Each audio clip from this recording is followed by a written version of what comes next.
What's up everybody, welcome back to my channel. If you are new, hey, I'm Sydney. Every single Thursday I sit down and I talk about the craziest true crime in every single state, the one that stuck out to me the most. So if you like true crime, you should subscribe. I did want to say that I'm very thankful I gained a pretty good amount of subscribers within the last like 2 weeks, which that's tight. Like, I love that. I do want to thank you guys because that's really cool. Today's video is the main reason as to why I got into criminal justice.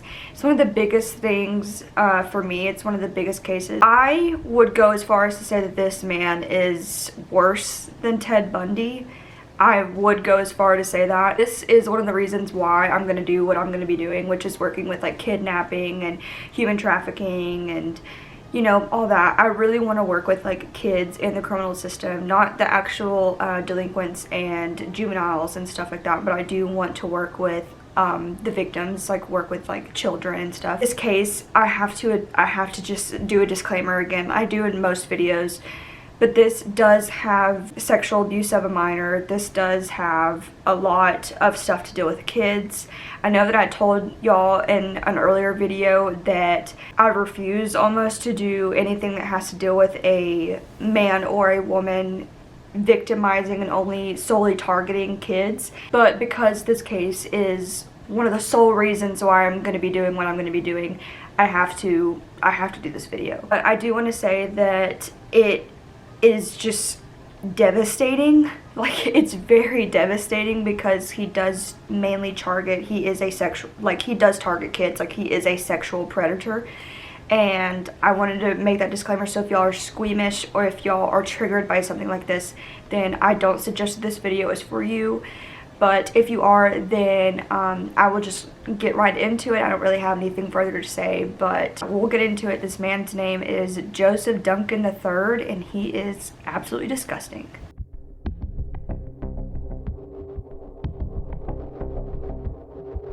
So, Joseph Duncan III was born February 25th, 1963 in Tacoma, Washington, and not much is said about his early childhood, but he did commit his first crime whenever he was 15 years old. And that was raping a 9-year-old boy at gunpoint, which is so sad. The child will be remained unnamed, and he was arrested for this, but shortly after being arrested, whenever he was released, he got arrested again for driving a stolen car. And because of all this, he was sent to a boys group home. It was a Dyceland's boys ranch, and he had to attend like regular meetings with a therapist to basically talk about his problems and figure out, you know, the root of the problems. And he admitted to this therapist that he had done multiple sexual acts and molested many boys around the same age, but only this boy was confirmed. It is not entirely said that if that was true or not. So the boys ranch didn't really help, and neither did the therapist, because a few months after he was released, almost immediately he went to a neighbor's house and he stole guns from their house, and he raped, abducted, and sodomized a 14-year-old boy. He was arrested for this and sent to 20 years in prison, but he only like served 14 years and got out with parole. So because of letting out in the 14-year sentence, he was basically had to promise that he wouldn't engage in any sexual acts with minors anymore, which I think is disgusting. Okay, like, why would I don't understand our justice system at all. Basically, he got released on parole just to be sure that he wouldn't do that again, which you gotta remember the recidivism rate. You can't just be like, promise me, Pinky, promise me that you won't do this again, because criminals don't really think like that. Let's be real, okay? So because he was released on parole, he was sent to a halfway house in different locations in Seattle. He jumped around to many different halfway houses, just trying to figure out what suited best for him. But only 2 years after being released from prison, he was arrested again for the possession of marijuana and a firearm, which obviously you can't have whenever you're on parole, so he was sent back to prison. So because of this, he was only in prison for about a month, and they released him again just with parole, which, you violate your parole, you should be in jail longer than a month. I didn't really say if it was for like good behavior or I don't know. I mean, I guess because it wasn't a violent crime, like having a possession of marijuana and a firearm, it's not really a violent crime for violating your parole, but it's still like, what is to come could have possibly been like prevented if he would have just stayed in prison. So, during this new parole, it is a possibility because he was a suspect in the beginning of a 10-year-old boy named Anthony Martinez. He was a suspect in this little boy's murder, but we will get into that. This was just suspected during the time that he was out for this second parole. So Joseph was still on parole, and in March of 1997 he was on parole again, but he was arrested because he stole his girlfriend's car and violated his parole, obviously, and he drove this stolen car to his half-sister's house in Missouri. And because of this is where he was arrested, was at this half-sister's house. So about 3 years later, on July 14th of 2000, he was released again on good behavior, and this is whenever he moved to Fargo, North Dakota. Didn't really say why he moved there, if that was a specific reason. July 3rd, 2004 is whenever Joseph was at Detroit Lakes, Minnesota. He tried to molest a boy's friend right after molesting a young boy on a playground, and he was arrested because of this, but it wasn't until the following year, in March 2005, whenever he was arrested, so almost a year later. His bail was only set at $15,000 because of this, and a businessman that he happened to know helped him out by giving him the bail money. I think that bail is very, very low, but he was released April of 2005. My opinion is, if somebody has a criminal background of being a child molester and a sexual predator, even at the age of 15, I think that maybe something happened to him in his childhood that made him want to experience sexual acts with children because he was a child. I know that that's very common, but at the same time, it's like, keep this person in prison so things like this don't happen. It's disgusting. Okay, let's put that out of the way. It's gross. So while Joseph was in jail waiting for his bail to be posted, it seemed that he possibly had some travel plans ready whenever he was just going to get out. As soon as he got out, he was going to go disappear for a little bit, because almost immediately after he got out on April 15th, he rented a 2005 red Jeep Grand Cherokee. So it seemed as if he was trying to run from the States, but you never know. Like, he possibly just wanted to go travel or go on a trip, but he also obviously had super big plans in mind. Whenever police first started to investigate, there was footage of him walking into a Walmart, and it was really weird purchases, which was a video camcorder and a pair of night vision goggles. Right after he got out of Walmart, he hopped in his rental car and he drove down to Missouri. And on April 27th, he did steal a random set of license plates off a car, which was reported stolen. And it's not, I don't really know why, but on June 1st, Joseph had failed to appear at his trial, so there was a warrant for his arrest issued. And this was kind of random because this was at the same time that he had just arrived at Idaho, where everything that is about to go down went down. He stopped at a place called Wolf Lodge that was about 8 miles away from Coeur d'Alene, and I really hope that I'm saying that correct. But this is where all of the gruesome murders happened. Joseph had found himself in a neighborhood in Coeur d'Alene where he had come across the Garoni family. This family consisted of Brenda and her boyfriend Mark and her 3 children. There was Shasta, Dylan, and Slade. Joseph became really interested in Dylan and Shasta almost immediately. He stalked this neighborhood and would find out their every move.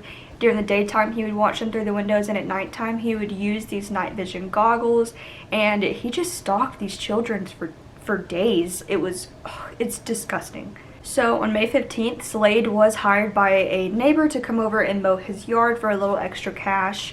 And the neighbor had said, hey, I don't have any money to give you today, but I will stop by your house tomorrow and I will give you your money.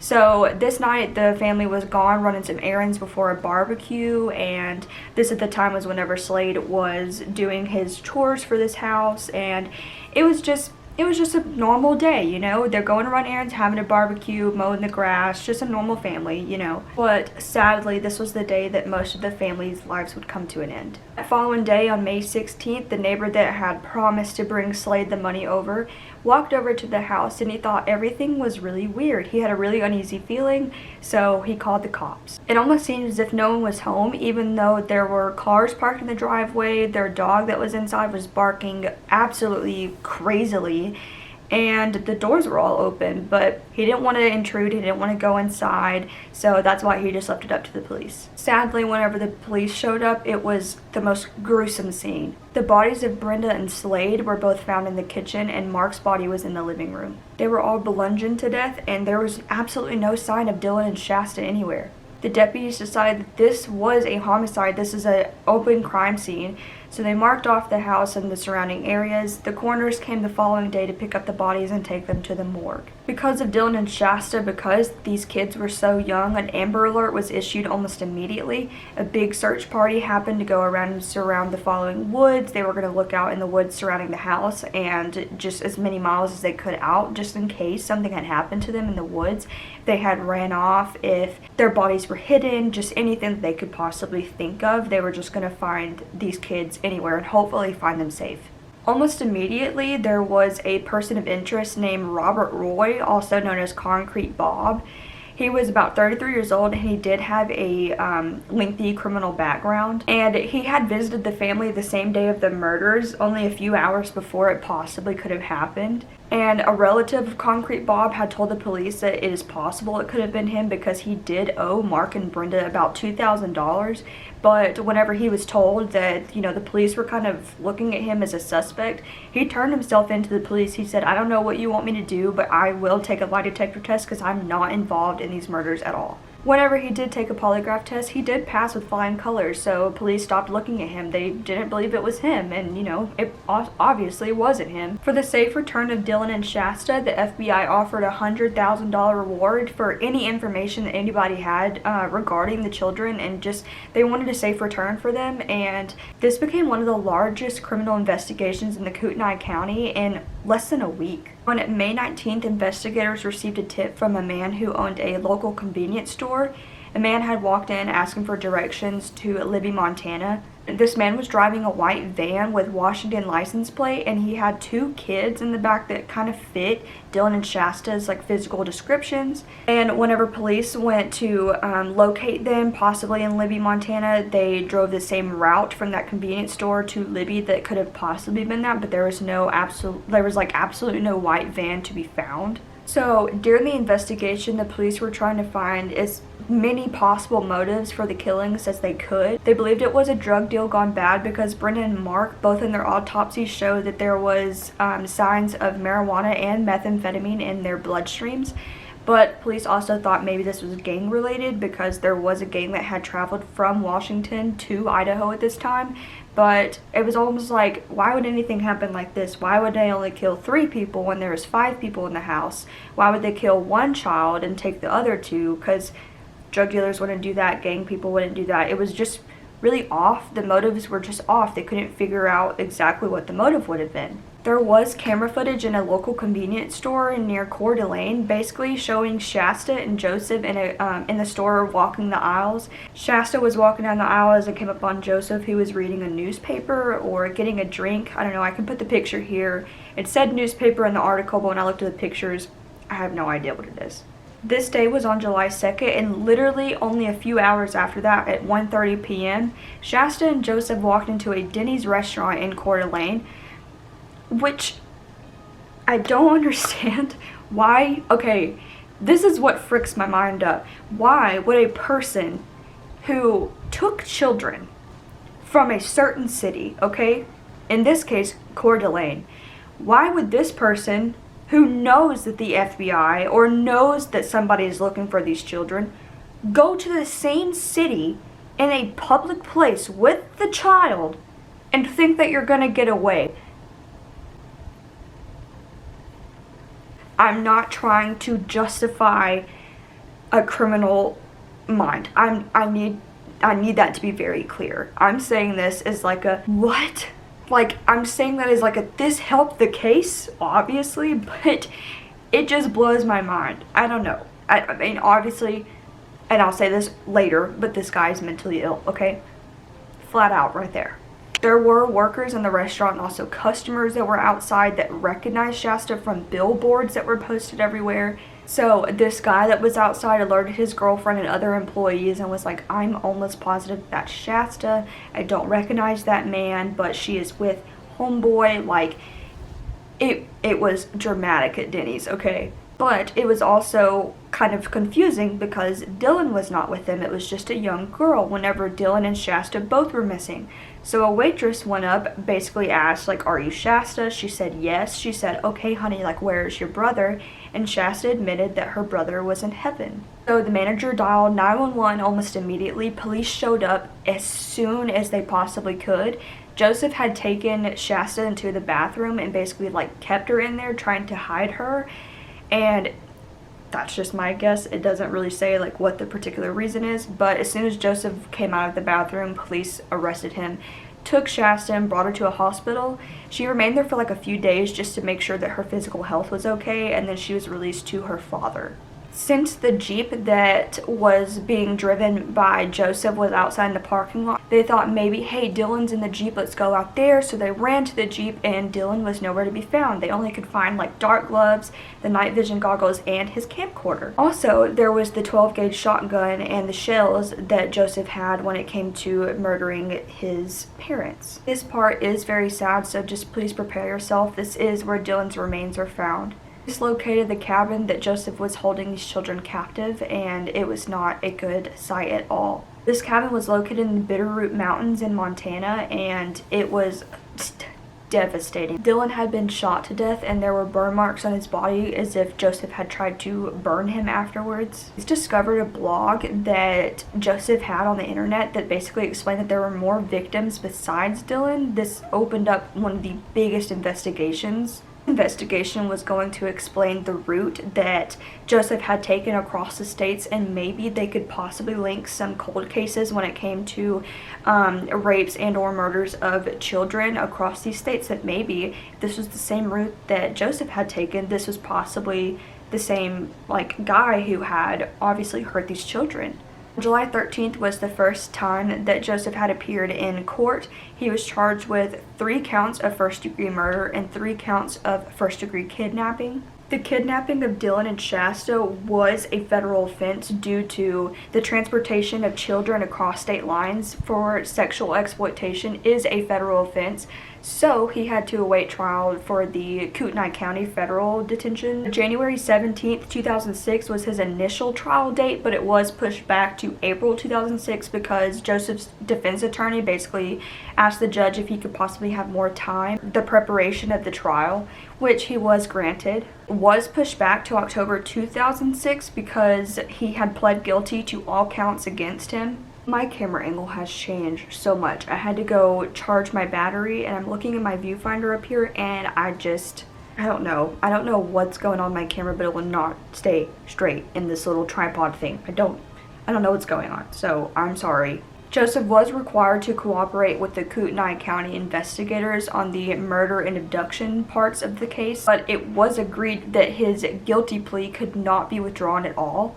Joseph was sentenced 3 consecutive life sentences without the possibility of parole while he was waiting on the federal charges against him. On January 18, 2007, Joseph was convicted by the Coeur d'Alene federal grand jury on 10 counts of kidnapping resulting in death, aggravated sexual abuse of a minor, and sexual exploitation of a child resulting in death. This went along with all of his other crimes resulting in the possession of the illegal firearm and grand theft auto. Okay, I know this is the new camera angle. I am so sorry. I don't know what's going on with my camera. I've had to stop filming like 4 times. I can't figure out how I had it last time because I moved my tripod also, So Joseph's trial for all of the criminal charges against him was initially set for January 22nd, 2008, but he decided that he was just going to go ahead and plead guilty while he still had his attorneys, and then he dismissed his attorneys and decided for his upcoming trials he was just going to represent himself.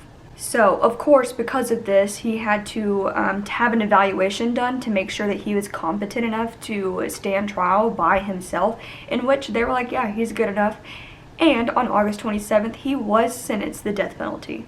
The judge had sentenced Joseph to 3 consecutive death sentences, basically because of the kidnapping resulting in death, it's sexual exploitation of a child resulting in death, and a violent crime resulting in death, all in which this was basically because of Dylan's murder. During this trial, the jury was presented with videos from a camcorder. This camcorder was the camcorder that the police had taken out of the Jeep, and this was basically him filming the rape and the torture and the death of Dylan. In the video, you can hear him like yelling, and he's basically saying that he's like mad at God for not showing him what to do, and it was almost like he was battling something within himself, or battling like the thing between right and wrong and God and the devil, because he was basically explaining to God and the devil, and he was basically explaining to Dylan that like God is making him do this, and God's actually wanting to help this child, but the devil is present, and the devil wants children to suffer, and it's really sad. And it's just a long video of him raping, abusing, and killing Dylan.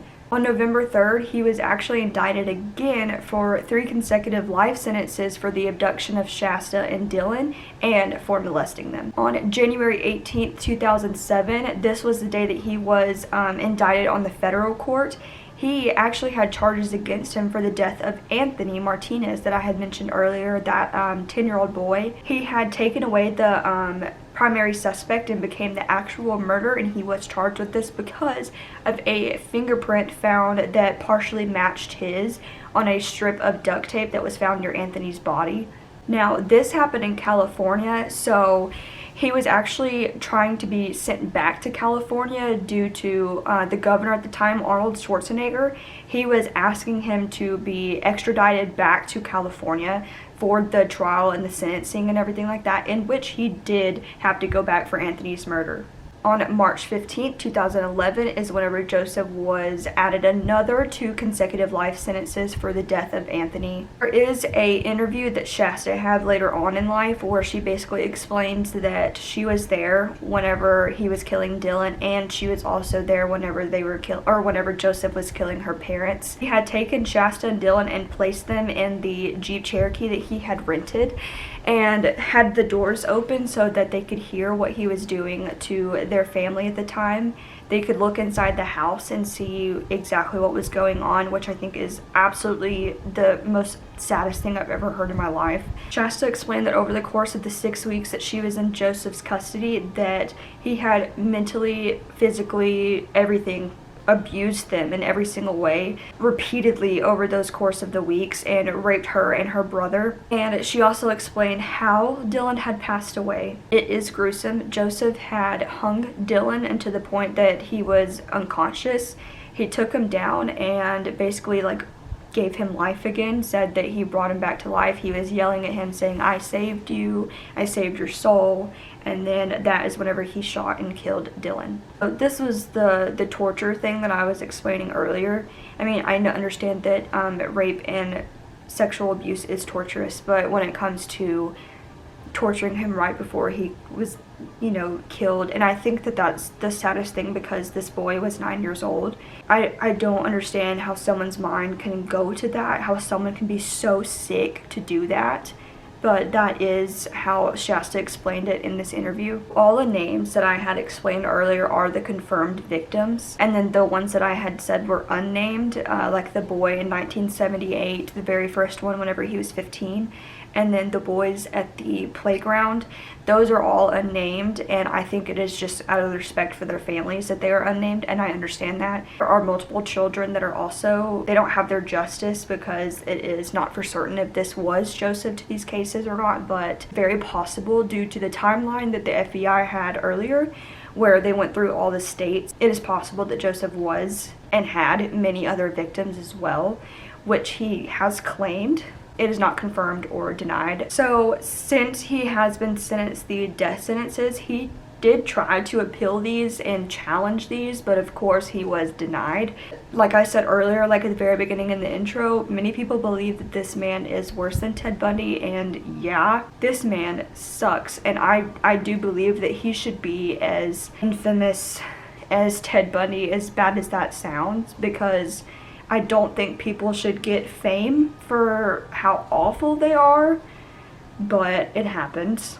But all in all, Joseph is serving 3 death sentences and 11 consecutive life sentences. He was still awaiting his death sentence in Indiana. That therapist who said that he had explained that he had done all those horrible things just at the age of 15, I think that he should have been locked away almost his whole life until they knew for sure that this guy was safe to be out in public with other citizens. That one was intense because of the death of a child and the sexual abuse of a child, and I wanted to apologize, but this is something that I want to be doing. I want to work with human trafficking, kidnapping, and cases like this. So thank y'all for watching. I'm sorry if this was a little much.